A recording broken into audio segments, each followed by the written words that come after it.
오늘 우리에게 주시는 하나님의 말씀은 마태복음 24장 1절로 14절입니다. 제가 봉독하겠습니다. 예수께서 성전에서 나와서 가실 때에 제자들이 성전 건물들을 가리켜 보이려고 나아오니 대답하여 이르시되 너희가 이 모든 것을 보지 못하느냐? 내가 진실로 너희에게 이르노니 돌 하나도 돌 위에 남지 않고 다 무너뜨려지리라. 예수께서 감람산 위에 앉으셨을 때에 제자들이 조용히 와서 이르되 우리에게 이르소서 어느 때에 이런 일이 있겠사오며 또 주의 임하심과 세상 끝에는 무슨 징조가 있사오리이까. 예수께서 대답하여 이르시되 너희가 사람의 미혹을 받지 않도록 주의하라. 많은 사람이 내 이름으로 와서 이르되 나는 그리스도라 하여 많은 사람을 미혹하리라. 난리와 난리 소문을 듣겠으나 너희는 삼가 두려워하지 말라. 이런 일이 있어야 하되 아직 끝은 아니니라. 민족이 민족을 나라가 나라를 대적하여 일어나겠고 곳곳에 기근과 지진이 있으리니 이 모든 것은 재난의 시작이니라. 그때 사람들이 너희를 환난에 넘겨주겠으며 너희를 죽이리니 너희가 내 이름 때문에 모든 민족에게 미움을 받으리라. 그때에 많은 사람이 실족하게 되어 서로 잡아주며 서로 미워하겠으며 거짓 선지자가 많이 일어나 많은 사람을 미혹하겠으며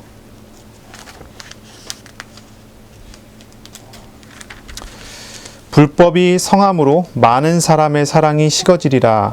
그러나 끝까지 견디는 자는 구원을 얻으리라. 이 천국 복음이 모든 민족에게 증언되기 위하여 온 세상에 전파되리니 그제야 끝이 오리라. 아멘. 오늘 말씀은 마태복음 14장 1절부터 14절입니다. 감람산 설교의 첫 번째 말세 성도의 자세라는 제목으로 우리가 함께 말씀을 나누겠습니다. 이 감람산 강화는요, 이 감람산 설교는 예루살렘의 멸망, 예루살렘의 종말에 관련된 예수님의 말씀이지요.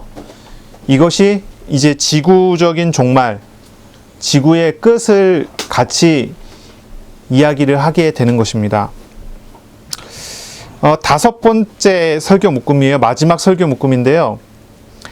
이 감람산 강화 마지막 설교 묶음은 이제 그 본론이 24장, 25장이에요. 이 감람산 강화는 하나님의 나라가 완성되던 때에 이루어질 심판에 관련된 말씀입니다. 그러니까 심판에 관련된 말씀이에요. 하나님의 나라의 시작을 산상수훈에서 우리에게 가르치셨다면 이제 하나님의 나라가 완성되어지는 것에 대한 말씀이 이 감람산 강화예요. 그런데 이 말씀 자체가 심판을 초점에 맞추고 있다는 것을 우리가 읽을 수 있어야 되겠어요. 심판에 초점이 맞춰져 있어요. 우리가 지난주에 읽었었던 23장의 말씀은 많은 무리들, 예수님 앞에 나온 많은 무리들에게 주신 말씀이라면 24장, 25장은 그 무리들을 다 이제 물려내고 다 보내고 감람산에 예수님께서 제자들만 다 따로 데리고 가서 제자들에게만 주신 말씀이에요. 23장 자체는 지난주 읽었던 그 본문은 유대인들과 특히 바리새인과 죄에 대한 심판의 예고예요. 그 모든 무리들과 모든 사람들이 다 들어야 되는 그런 부분이라면 24장, 25장은 예루살렘의 멸망에 대한 예고입니다. 모든 사람이 듣기보다는 제자들만 들어야 하는 거예요. 왜냐하면 그 예루살렘의 멸망의 때에 제자들이 어떻게 준비되고 있어야 되는가를 이야기하고자 하는 겁니다. 그리고 그것에 더해서 세상 끝에 관련된 예언이라고 우리가 이해를 하고 읽을 수가 있겠어요. 이 본문 자체는요, AD 66년, 예수님께서 오시고 난 다음에 60년이 지나고 난 다음이죠. 예수님께서 십자가에 죽으시고 30몇 년 정도가 지난 그 시점에 유대인들이 반란을 일으켰습니다. 로마 정부에 반란을 일으켰어요. 그래서 4년 동안의 이제 전쟁이 이루어지고 AD 70년에 로마에서 티토스 장군을 보내갖고 예루살렘이 완전히 멸망을 하게 되거든요. 이게 그 본문, 그 사건, 그 역사적인 사건과 정확하게 일치되는 본문이라고 생각을 하시면 돼요. 그것에 대한 예언이 이루어진 것이지요. 이 마태복음이 기록된 연대를 아무리 늦게 잡아도 AD 60년 정도로 잡거든요. 그러니까 이것이 기록되고 그 전에 이제 마가복음이 그 전에 이미 기록이 됐고 이제 누가복음도 기록이 되잖아요. 이제 마태마가 누가복음에 공통되게 이 예루살렘 멸망에 대한 예언들이 나오거든요. 이 말씀이 기록되어서 널리 읽혀지고 난 다음 몇 년 후에 예루살렘이 바로 이 말씀과 같은 모양으로 멸망을 하게 되는 거예요. 그렇지만 그것으로 끝나는 것이 아니지요. 그 멸망은 하나의 우리에게 모델이 됩니다. 세상 끝에 대한 모델. 세상이 어떻게 끝나게 될 것인지, 이 시대가 어떻게 종말이 되고 지구가 어떻게 끝나게 될 것인지, 예수님의 재림의 때에, 예수님 재림에 오실 때 이 세상이 어떻게 끝나게 되고 심판이 어떻게 이루어지는지에 대한 하나의 모델이 되고 본이 되는 것입니다. 그래서 우리가 오늘부터 이 감람산 설교를 읽을 때 세상 끝 종말 시대에, 말세 시대에 성도가 어떻게 살아야 하고 어떤 자세를 가지고 살아야 되는가라는 것에 우리가 집중을 하면서 이 본문을 읽을 수 있어야 되겠지요. 예루살렘 전쟁, 예루살렘이 멸망하게 된 그 과정은 아주 비참한 그런 전쟁이었어요. 전쟁으로 인해서 성전은 완전히 무너졌어요. 성전은 완전히 무너졌습니다. 돌 위에 돌 하나 남기지 않고 완전히 쓰레기 더미가 될 정도로 무너져 버리고, 예루살렘을 포위했는데 예루살렘 안에 포위된 사람들이 먹을 게 없어서 굶주려서 유대인 부모들은 식인종으로 돌변하기 시작을 하고, 적어도 100만 명 이상이 죽었다고 합니다. 100만 명 이상이 죽고 살아남은 유대인들 중에 9만 7천 명 정도가 포로로 끌려갔다고 해요. 이제 역사학자인 요세푸스라는 사람이 자기가 직접 겪은 사건에 대한 기록이 됩니다. 이게 남아있죠. 바로 이러한 끔찍한 전쟁에서 로마 사람들은 이 전쟁의 결과에 만족하고 굉장히 기뻐했어요. 그래서 돌아갔을 때, 포로를 끌고 돌아갔을 때 승리를 축하하기 위해서 로마 광장 입구에 개선문을 세워요. 지금까지도 내려오는 역사 유물이 되겠죠. 그런 사건입니다. 감람산 강화에 나오는 우리가 본문에 이제 읽게 되어 지금 나타나는 여러 가지 징조들이 있다고 하잖아요. 뭐 난리와 난리의 소문이 나고 기근과 지진이 일어나고 한 어떤 그런 일들, 이런 어떤 징조들은 예루살렘 심판의 징조가 분명하지요. 그 당시에 예루살렘이 망하게 될 당시에 일어났었던 어떤 그런 사건들입니다. 그렇지만 이 심판 자체가 거울로서 시대와 지구의 종말을 내다보게 하는 말씀이라는 걸 우리가 읽을 수가 있어야 되고 볼 수가 있어야 되겠죠. 예루살렘의 종말 자체는 우리 주님의 말씀 안에서 주님의 임하심과 함께 연결이 돼 있어요. 주님이 임하신다라고 하는 것. 하나님의 나라가 무엇이죠? 하나님의 나라는 하나님이 다스리는 곳이죠. 하나님의 나라가 임한다고 하는 것은 하나님께서 통치자로서 그 자리에 임재하시는 것을 이야기를 해요. 예루살렘의 멸망을 이야기를 할 때 주님의 임하심을 가지고 같이 이야기를 합니다. 주님께서 예루살렘이 임하신다고 하는 것. 근데 그것이 심판으로 나타나는 거예요. 심판으로. 이 주님의 임하심이라고 하는 것을 이제 헬라어 단어로 어떻게 표현이 되냐면, 이제 24장 3절에 나오는 이제 그 표현대로 하면 파루시아라고 하는 단어예요. 파루시아 들어봤죠? 파루시아 안 들어봤습니까? 파루시아라고 하는 단어예요. 예, 주님께서 임하신다, 이제 심판으로 임하신다고 했을 때 그런 이미지를 우리가 갖게 해주는 그런 단어가 되는데, 주님의 임하심이라는 것은 어떤 의미가 있을까요? 어떤 의미가 있을까요? 하나님의 심판과 세상의 종말이라고 하는 것, 주님이 임하신다고 하는 것은 불신자들에게는 죽음을 생각하게 하고 지옥의 선고가 되는 것입니다. 하지만 하나님의 택함받은 자녀들에게는 하나님의 나라의 완성이 되고 천국의 축복을 영원히 누리게 하는 축복이 되죠.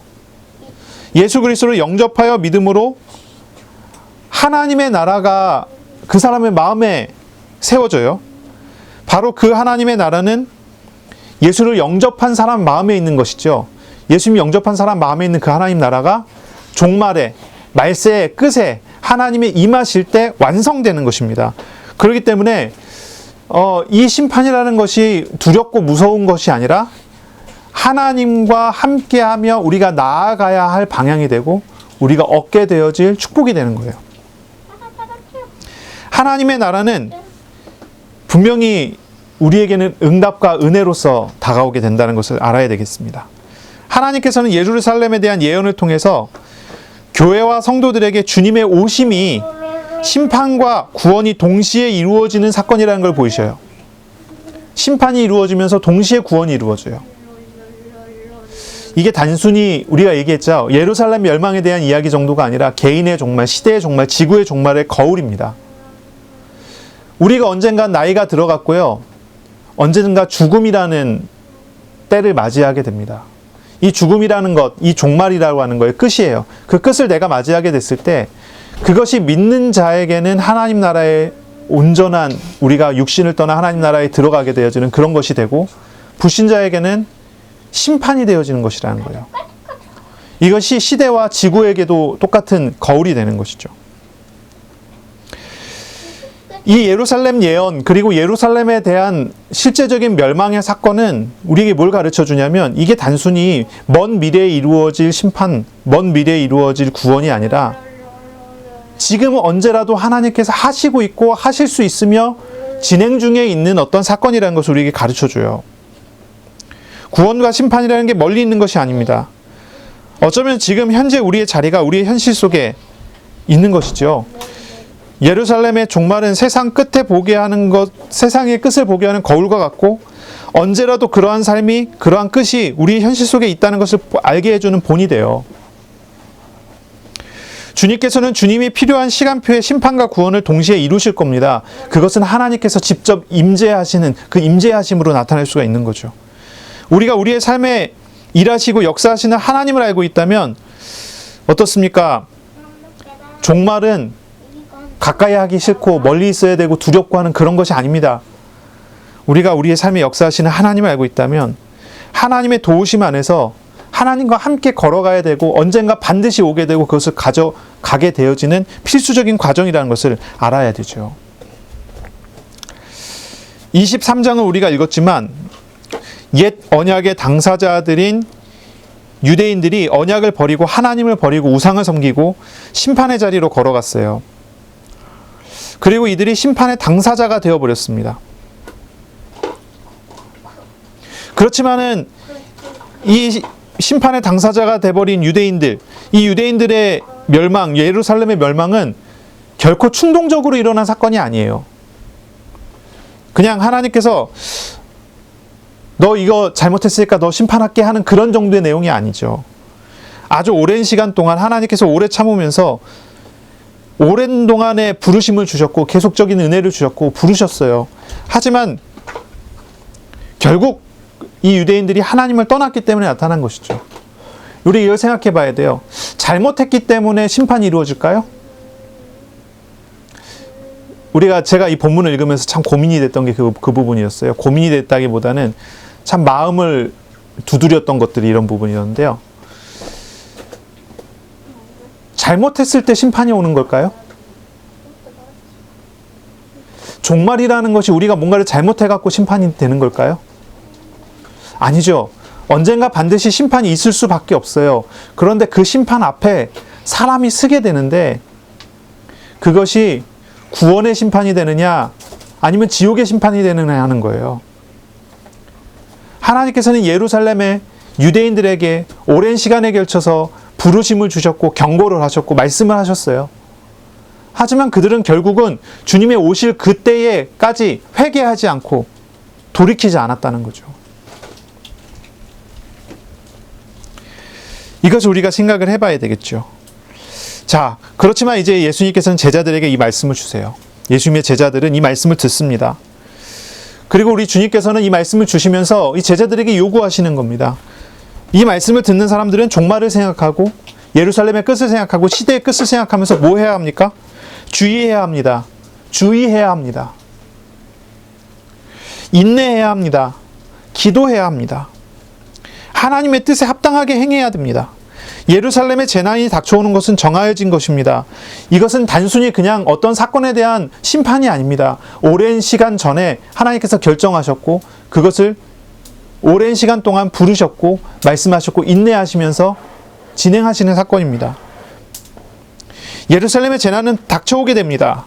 하나님께서는 그렇지만은 이 재난 앞에서 하나님께서는 구원을 준비하셨고 인도하신다는 사실을 제자들은 기억하고 대처해야 합니다. 바른 자세를 가져야 합니다. 우리의 삶의 종말이라는 것이 이미 정해져 있는 것이겠죠. 어떤 사람은 100년을 살다가 죽을 것이고 어떤 사람은 120년을 살다 죽을 것입니다. 그러나 그 종말은 정해져 있어요. 우리는요, 우리에게 남겨져 있는 시간, 언제가 될지 모르겠지만 우리에게 남겨져 있는 시간 앞에서 우리는 준비가 되어야 합니다. 이 세상의 종말이 정해져 있을 것입니다. 언제일지는 우리는 모릅니다. 예수님께서도 말씀하시기를 아무도 모른대요. 하나님만 아신대요.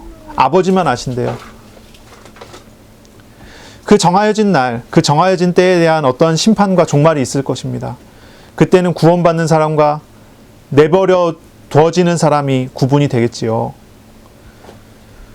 그러나 그것을 두고 그것을 바라보며 우리가 준비되어져야 된다라고 하는 말씀을 하시는 거예요.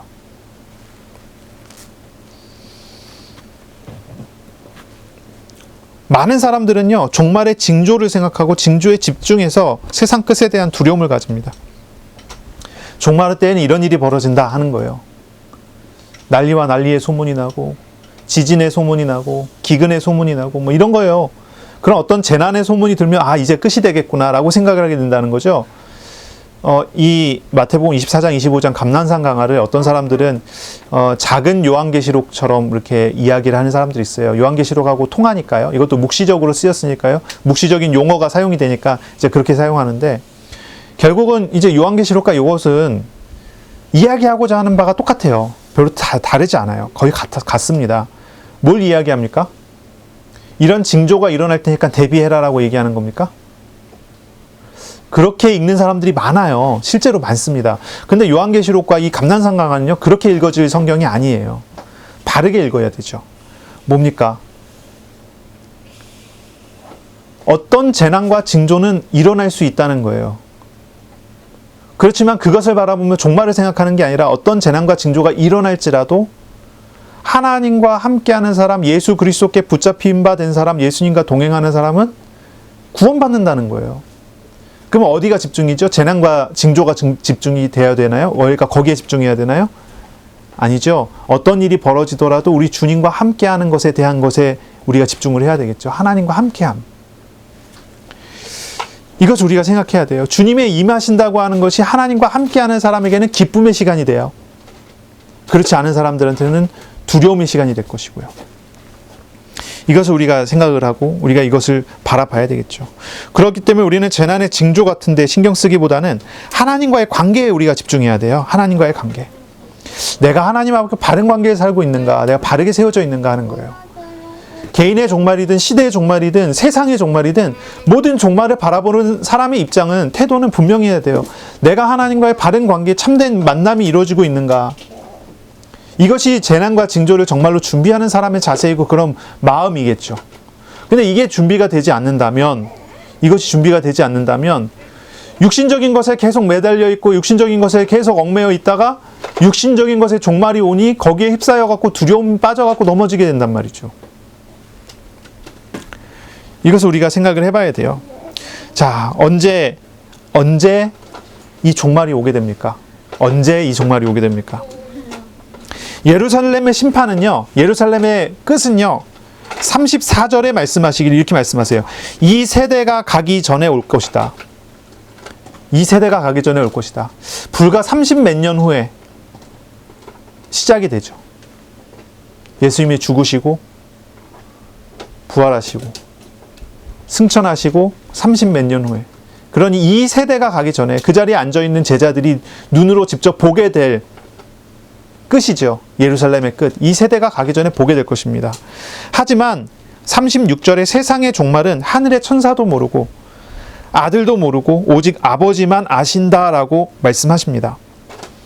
예루살렘의 멸망에 대해서는 분명한 예고가 되었지만, 때가, 시기가 예고가 됐지만 세상의 종말, 시대의 종말, 그리고 이 예루살렘의 종말을 통해서 거울로서 우리가 보게 되어지는 그 끝에 대해서는 아무도 알 수가 없습니다. 다만 우리는 매일매일 그 끝을 바라보고 준비되는 사람이 되어야 되는 것입니다. 그 끝에 대한 힌트는 주셨죠. 14절에 나오는 말씀입니다. 힌트는 있어요. 이 천국 복음이 모든 민족에게 증언되기 위하여 온 세상에 전파되리니 그제야 끝이 오리라 라고 말씀을 하고 있습니다. 그렇기 때문에 우리가 하나님의 사람으로서 종말을 준비한다면 무엇을 하고 있어야 될까요? 하나님의 복음의 전파, 전도자와 선교사의 활동, 교회와 현장의 복음 운동이라는 것이 우리와 관련이 있고 우리가 이제 그것을 할 수 있고 해야 하는 어떤 그런 것이 될 것입니다. 오늘 본문을 우리가 읽어보기를 바랍니다. 우리가 본문을 읽어야 되겠죠. 먼저는 23장 38절을 한번 읽어볼까요? 23장 38절. 오늘 읽은 본문이 아니라 지난주에 읽은 본문인데요. 한번 이 한 절만 한번 읽겠습니다. 같이 읽겠습니다. 시작. 보라, 너희 집이 황폐하여 버려진 바 되리라. 예루살렘에 대한 예언입니다. 예루살렘에 대한 예언이에요. 그리고 24장 1절입니다. 예수께서 성전에서 나와서 가실 때에 제자들이 성전 건물들을 가리켜 보이려고 나아오니 대답하여 이르시되 너희가 이 모든 것을 보지 못하느냐? 내가 진실로 너희에게 이르노니 돌 하나도 돌 위에 남지 않고 다 무너뜨려지리라. 3절입니다. 예수께서 감람산 위에 앉으셨을 때에 제자들이 조용히 와서 이르되 우리에게 이르소서 어느 때에 이런 일이 있겠사오며 또 주의 임하심과 세상 끝에는 무슨 징조가 있사오리까. 예수님께서는 예루살렘 성전에 대해서 완전히 황폐하여 버려진 바 될 거라고 선언을 하셨어요. 그리고 24장 1절에 성전을 떠나십니다. 성전을 떠나세요. 근데 제자들은요, 그 성전을 예수님께 보이려고 자꾸 합니다. 예수님 이 성전 보세요 그래요. 근데 예수님께서는 돌아서서 가버립니다. 그리고 예수님께서 제자들에게 말씀하시기를 이 모든 것을 보지 못했느냐라고 말을 한 거예요. 지금 너희가 보는 것을 제대로 보라는 얘기죠. 이 성전은 돌 위에 돌 하나도 남기지 않고 다 무너뜨려질 거다 라고 하시고 제자들을 데리고 동쪽편 길 건너편에 동쪽편 계곡 건너편에 있는 산 감람산에 올라가세요. 감람산에 앉으셨습니다. 그 감람산에 앉으셔서 성전을 내다보는 거예요. 성전을 내려다보는 거예요. 이 감람산의 위치는요, 성전의 지성소가 보이는 위치입니다. 거기에 앉으셔서 제자들하고 이야기를 나누는 거예요. 이게 감람산 강화입니다. 감람산 강화는요, 예수님께서 감람산에 앉으셔서 성전과 예루살렘 성을 지켜보면서 하신 말씀이에요. 예수님께서 하신 말씀 한번 보세요. 돌 위에 돌 하나 남기지 않고 다 무너뜨리겠다라고 했던 말씀. 이런 예언이 처음은 아니죠. 처음이 아니에요. 솔로몬 성전에 대해서도 이런 예언이 있었어요. 미가서 3장 12절이라든지 예레미야서 7장 12절부터 14절이라든지 여기서도 예언이 됐어요. 이때는 어떤 때였습니까? 성전이 하나님을 만나는 장소가 아니라 우상 섬기는 장소가 되었을 때 그런 선포가 이루어졌어요. 그리고 이 솔로몬 성전에 대한 예언은요, 예수님 오시기 전에 587년에 완전히 성취가 됐죠. 돌 위에 돌 하나 남기지 않고 완전히 황폐화됐어요. 더 이상 성전이 하나님을 만나는 장소로서의 역할을 할 수가 없게 됐을 때, 성전이 제 기능을 할 수가 없게 됐을 때 그런 예언이 나타났었고, 그리고 그것이 성취가 됐죠. 성전은 어떤 장소입니까? 하나님을 만나는 장소죠. 하나님께 기도하는 장소예요. 그런데 유대인들이 성전을 돈 우상으로 바꿔버리고 번영 우상으로 바꿔버리고 축복 우상을 섬기는 장소로 바꿔버린 거예요. 그렇기 때문에 문제가 생기는 거죠. 유대인들은 성전에서 하나님 만나야 하고 어린 양으로 오시는 그리스도를 영접해야 돼요. 하지만 유대인들이 하나님을 거절하고 그리스도를 거절했어요. 이제 예수님께서는 성전에 계시지 않고 성전 밖으로 나가신 것입니다. 감람산으로 올라가 앉으셨어요. 예루살렘 성전의 지성소가 보이는 장소예요. 참 에스겔서에 보면은요, 이런 예언이 있거든요. 에스겔서 11장 23절의 말씀인데요. 여호와의 영광이 성읍 가운데에서 올라가 성읍 동쪽 산에 머무르고라고 하는 구절이 있어요. 에스겔서 11장 23절에. 이제 하나님의 영광이 그곳에서 떠난 것입니다. 여호와의 성전에서 하나님의 영광이 떠났습니다. 동쪽 산에 오릅니다. 그곳에 하나님의 영광이 있습니다. 동쪽 산에 오르신 예수님께 하나님의 영광이 있습니다. 이제는요, 이스라엘을 만나주시는 성전이 그 역할을 하지 않습니다. 그 역할이 되지 않습니다. 오직 성전 대신 예수님을 영접할 때에만 하나님을 만날 수 있는 은혜가 이루어집니다. 우리가 질문해 봐야죠. 어디가 성전입니까? 어디가 성전입니까? 하나님이 계신 곳, 하나님의 영광이 머무르는 곳, 그곳이 성전입니다. 더 이상 예루살렘 성전은 성전이 아닙니다. 그곳은 우상이 머무는 곳이 됐습니다. 우상 섬기는 곳이 됐습니다. 참 성전은 예수님이 거하시는 감람산, 지금은요, 그 예수님이 거하시는 우리의 마음이 됩니다. 사람들은요, 굉장히 크고 웅장하고 화려한 육신적인 자기 눈으로 보여지는 것을 따릅니다. 제자들이 성전을 떠나시는 예수님을 보고 저 거대하고 영원할 것처럼 보이는 성전을 자꾸 보라고 예수님을 자꾸 재촉을 합니다. 하지만 예수님께서는 그 성전은 더 이상 볼 가치가 없는 거라고 얘기를 해요. 돌 위에 돌 하나 남지 않을 것이기 때문에. 무엇을 믿고 따를 것입니까? 없어져 버릴 성전을 따를 것입니까? 영원할 것처럼 보이는 큰 건물, 거룩해 보이는 큰 건물, 화려한 건물, 돈과 명예와 축복이 따르는 그것을 외치는 건물을 따를 것입니까? 말세를 살아가는 우리는요, 그것이 돌 위에 돌 하나 남지 않고 다 무너질 것이라는 것을 알고 있습니다. 우리가 따를 것은 그런 것이 아닙니다. 우리가 따를 것은 오직 그리스도이십니다.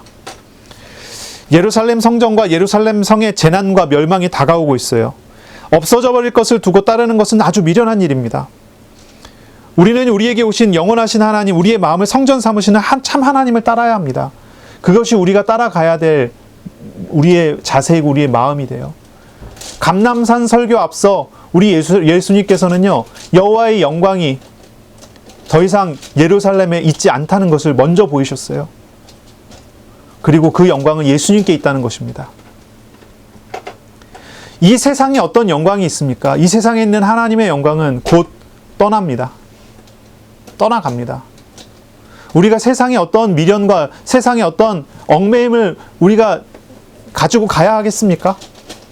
우리에게 오신 하나님, 우리에게 역사하시는 하나님을 따라야 할 것입니다. 그것이 우리가 가야 될 길이겠죠. 어떤 사람이 엄청나게 자기의 건강을 자랑합니다. 자랑할 만한 건강을 가지고 있을지 모르겠어요. 하지만 그것이 얼마나 미련합니까? 하나님 앞에서는 자랑할 수가 없습니다. 100년을 이어가지 못하는 것 아니겠습니까?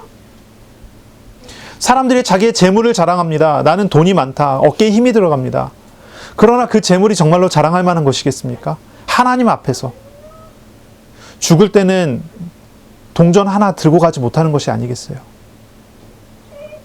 사람들은요, 육신적인 것에 눈에 보이는 성전에 눈에 보이는 어떤 화려함에 그것이 영원할 거라 생각하고 그것을 위해서, 그것을 향해서 자기의 생명조차도 바쳐서 달려갑니다. 하지만 우리는 바르게 봐야 되겠죠. 우리가 정말로 따라가야 될 것이 무엇인지, 우리가 정말 얻어야 될 것이 무엇인지를 알아가시는 은혜가 있으시기를 바랍니다. 자, 감람산에서 제자들이 예수님께 질문했어요. 어느 때에 이런 일이 있겠사오며 또 주의 임하심과 세상 끝에는 무슨 징조가 있사오리까? 이렇게 물어봤어요. 제자들의 질문이 분명하지요. 두 가지였어요. 주님의 임하심, 세상 끝. 그것에 대한 이야기예요. 예수님께서는 제자들의 질문을 들으시고 즉시 대답하시는데 이렇게 말씀하십니다. 미혹을 받지 않게 주의하라. 미혹을 받지 않도록 주의하라는 거예요. 어떤 이들은요, 스스로를 그리스도로 칭하고 또 사람들에게 정치적인 육신적인 구원을 준 존재로 자신을 포장해갖고 사람들을 미혹해요. 거기에 미혹받지 않아야 된다. 그 다음에는요, 난리와 난리의 소문을 듣게 될 거래요. 그리고 절망스러운 내용을 듣게 될 거라고 합니다. 이제 끝인가 보다라고 생각하게 될 수 있을 만한 그런 소식들을, 그런 시험과 고난을 보게 할 거라고 하는 거죠. 하지만 이것은 끝이 아닙니다. 시작입니다. 더 시험과 고난이 계속될 거라고 해요. 전쟁이 일어나고 곳곳에 지진과 기근이 있고, 하지만 이것은 끝이 아니라 이제 시작에 불과합니다. 사람들이 시험을 당하며 하나님께 외치죠. 하나님 언제 끝이 납니까? 그런데 우리 하나님께서는 대답하시고 말씀하시기를 그것은 끝이 아니다라는 거예요. 언젠가 육신을 벗어버리잖아요. 우리에게 있는 시험과 문제와 우리의 죽음, 우리에게 있는 죽음의 그림자 같은 것들은요, 이제 시작에 불과해요. 우리가 육신을 떠나야 끝이죠. 예수님을 믿는 사람에게도 환란이 옵니다. 예수님을 믿는 사람들이 환란에 넘겨지게 되고 죽게 됩니다. 교인이라고 해도, 믿는 사람이라 해도 실족하고 넘어지고 서로 미워하고 거짓 선지자가 일어나 많은 사람을 미혹하고 사랑이 식어버리는 그런 일이 벌어집니다. 이것이 멸망의 징조입니다. 하지만 말씀하시기를 끝까지 견디는 자는 구원을 얻으리라 말씀하십니다. 끝이 오는 것은 천국 복음이 모든 민족에게 증언되기 위하여 온 세상에 전파되는 때입니다. 자, 우리는 어떻게 말세를 살아가야 될까요? 어떻게 우리가 말세를 살아가야 합니까? 우리가 말세의 징조와 연결해서 한번 읽어봐야 돼요. 첫째, 우리는요, 이단의 영에 미혹되지 말아야 돼요. 이단의 영에 미혹되지 말아야 합니다. 우리가 처해져 있는 상황에서 우리를 구원해 줄 것처럼 보이는 사람이 있을 수 있어요. 그런 우상이 있을 수 있어요. 내가 종말을 바라보고 끝을 바라보는데 누군가 나를 거기서 건져내 줄 것처럼 나타내고 보여주는 어떤 그런 게 있을 수 있어요. 우리를 그렇게 미혹할 수 있어요.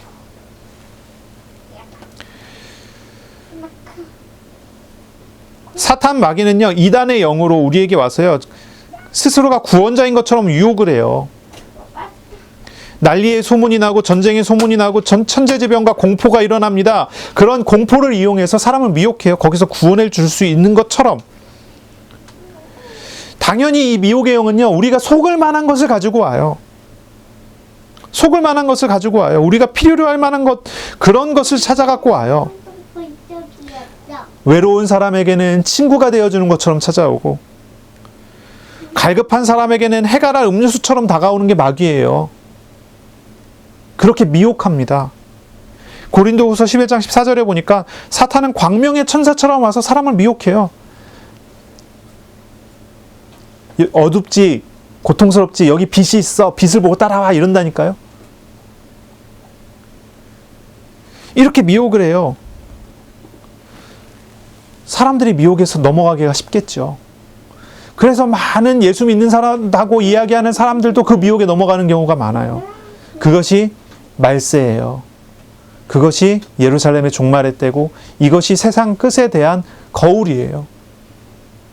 예루살렘 멸망과 동일한 일이 벌어지지는 않겠지만 거울로서 나타나는 거예요.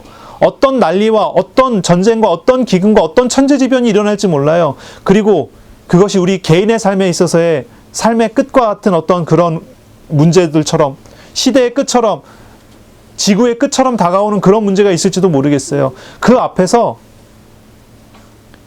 이단의 영은 미혹하는 영으로 나타나서 사람들에게 좋은 것 주는 것처럼 하면서 사람들을 미혹한단 말이죠. 하지만 우리가 바른 믿음을 가진다면 미혹받지 않고 미혹되지 않을 것입니다.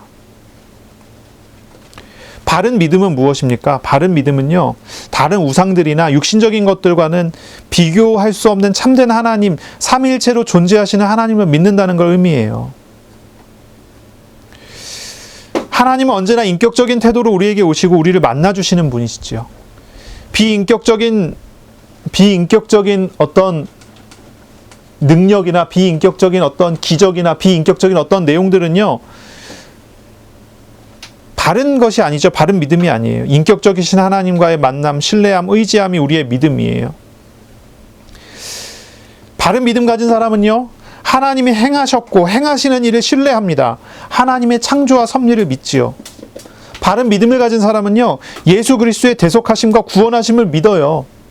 바른 믿음 가진 사람은요, 성령이 내주하시고 우리 속에 계시고 우리를 인도하신다는 것을 믿어요.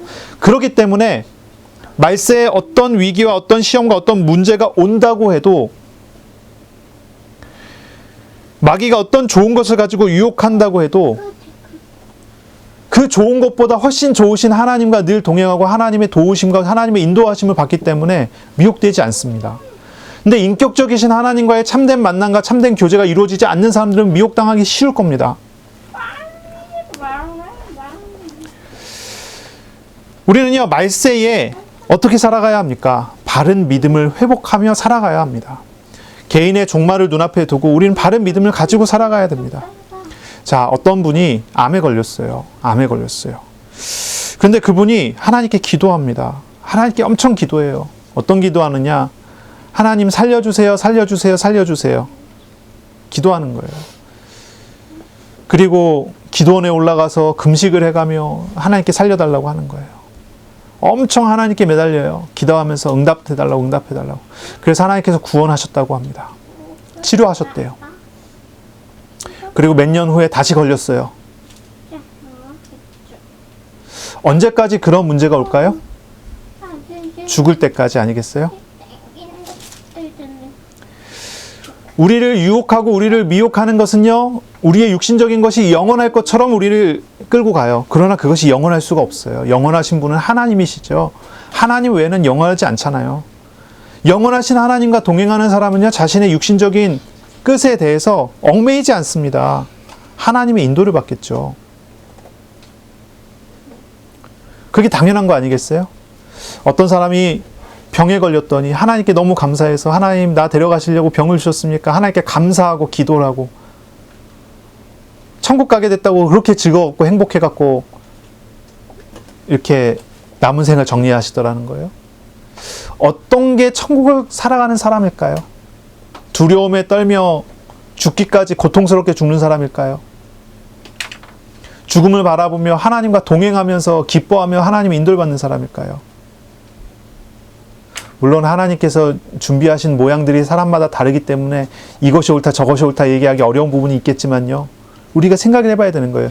영원을 보며 살아가는 사람들은 이따가 없어질 작은 육신적인 것을 바라보고 그것에 생명을 걸지 않아요. 영원을 바라보고 영원 속에 살아가죠. 종말을 바라보는 사람으로서 미련을 가지고 세상에 얽매이지 않습니다. 영원을 바라보고 하나님과 동행하는 삶을 살지요. 이것이 다른 거예요. 영원하신 하나님을 알았고 영원하신 하나님을 경험하고 영원하신 하나님과 동행하는 사람들은 미혹당하지 않습니다. 넘어지지 않습니다. 육신적인 것에 홀려갖고 끌려다니지 않습니다. 우리가 말세에 살아가는 성도로서요, 첫째 우리가 얻어야 하는 것은요, 다른 게 아니에요. 하나님을 바로 알고 하나님과 참된 동행하는 삶을 살아가는 것입니다. 그것에서 시작이 되는 것입니다. 말세의 성도는요, 이 하나님을 믿기 때문에 인내하는 사람이 됩니다. 인내하는 믿음을 가진 사람이 됩니다. 끝까지 견디는 자는 구원을 얻으리라 했어요. 끝까지 견딘다는 말은 인내한다는 말이잖아요. 어떤 사람이 끝까지 견딜 수 있습니까? 육신에 얽매이고 미혹당하는 사람은 견디지 못해요. 하지만 끝까지 견딜 수 있는 사람이 있습니다. 초대교회 성도들은 끝까지 견뎠잖아요. 그렇죠? 어떻게 그 사람들이 초대교회 성도들이 끝까지 견뎠을까요? 예루살렘 멸망 당시에 초대교회 성도들이 인내할 수 있었어요. 그들이 인내할 수 있었던 이유가 무엇입니까? 그들은 하나님과 함께 하는 생활을 하고 있었기 때문이에요. 어려움과 고난 중에서 그들을 지키시고 반석같이 지키시고 그 날개 그늘 아래 숨기시는 하나님을 늘 경험하고 있었기 때문에 그들은 인내할 수 있었어요. 사실 어떤 면에 생각해 보면 인내라는 표현도 맞지 않을지도 모르겠어요. 왜냐하면 실제로 하나님과 동행하는 생활을 해보면 그렇잖아요. 문제를 분명히 당하고 있는데 그 문제를 감당하시는 분이 하나님이시더라는 거죠. 나는 그 문제를 감당하신 하나님과 동행하는 삶을 살아요. 이게 인내라고 이야기할 수 있을까요? 성경에 하여튼 인내라고 얘기하니까 인내는 맞죠.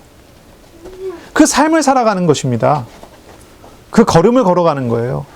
하나님과 함께하는 사람이 하나님이 도우시는 은혜 속에서 살아가는 거잖아요. 그런 사람이 인내하게 되고 기다릴 수 있고 견딜 수 있는 것입니다. 심지어 순교당하여 죽을지라도 그 죽음 안에서 영원을 맛보고 누리며 살아가는 사람이 되잖아요. 우리의 곁에서, 우리의 안에서 우리를 위해 간절히 기도하시고 동행하시는 하나님을 바로 알고 그 하나님을 믿고 그 하나님을 의지하면 하나님께서 우리를 위로하시고 그 시험당하는 사람들에게 하나님께서 위로를 주시고 그들에게 하나님 평안을 주시고 그들을 인도하시는 것입니다. 시험을 당한다면 시험 중에 우리의 무거운 짐을 대신 짊어지시는 하나님과 함께 시험을 당하는 그런 삶으로 나아가야 합니다. 그것이 말세의 성도가 살아가야 하고 얻어가야 하고 준비되어야 하는 그러한 삶의 자세, 삶의 모습이 됩니다. 말세 성도는 또한 어떻게 살아가야 합니까? 우리가 바른 믿음 가지고 살아야 된다 그랬죠. 인내해야 된다고 얘기했어요. 말세 성도는요, 증인되어지는 삶을 살아야 합니다. 이것이 오늘 본문을 통해서 우리에게 말씀하시는 거예요. 증인되어지는 삶입니다. 천국 복음이 모든 민족에게 증언되기 위하여 온 세상에 전파되는 때가 있습니다. 그때가 끝입니다. 하지만 우리는 세상의 끝이 언제인지 모릅니다. 그때는 오직 하나님만, 아버지만 아시는 거고 그 날을 계산할 수가 없습니다. 다만 주님께서는 우리에게 인내하면서 그날을 기다려야 된다고 말씀하십니다. 증인되라고 하신 것을 우리가 기억해야 되겠죠. 증인되어지는 삶이에요. 어떻게 증인될까요? 어떻게 우리가 증인될 수 있습니까?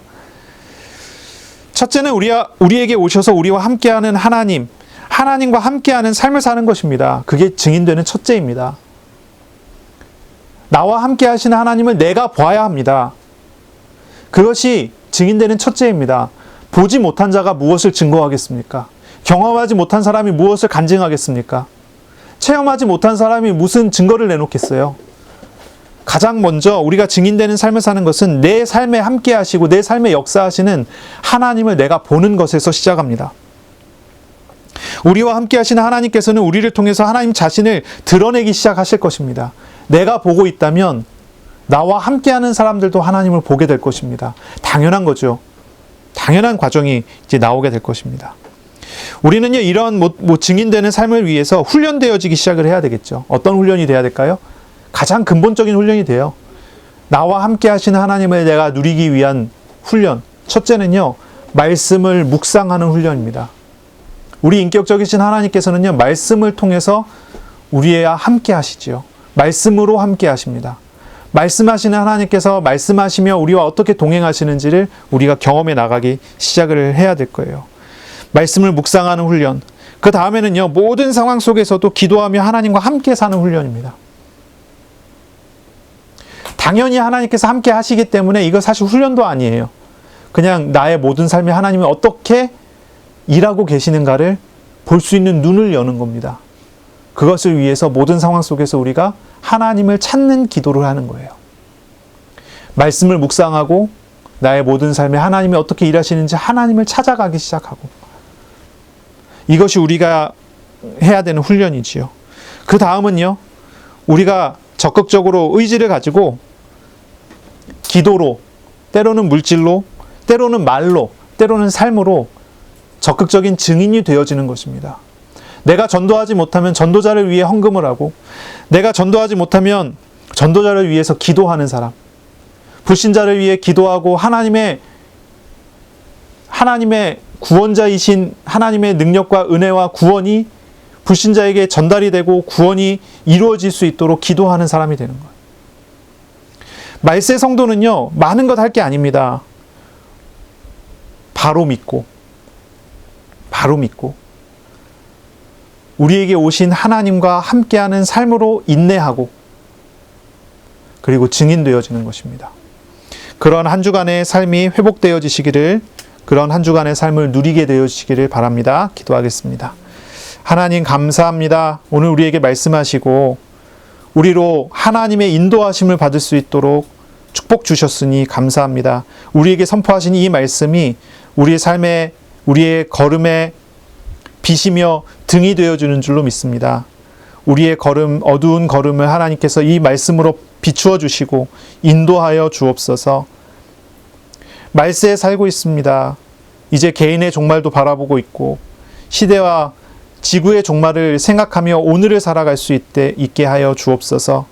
주님, 이 모든 종말 앞에서 하나님, 우리가 깨어 기도하고 준비되어지는 믿음의 사람 되게 하여 주옵소서. 우리의 모든 것을 주관하시는 우리 하나님을 믿습니다. 감사하며 예수님 이름으로 기도합니다. 아멘. 우리 구주 예수 그리스도의 은혜와 하나님의 사랑하심과 성령의 교통하심이 이제로 영원까지 항상 함께 있을지어다. 아멘.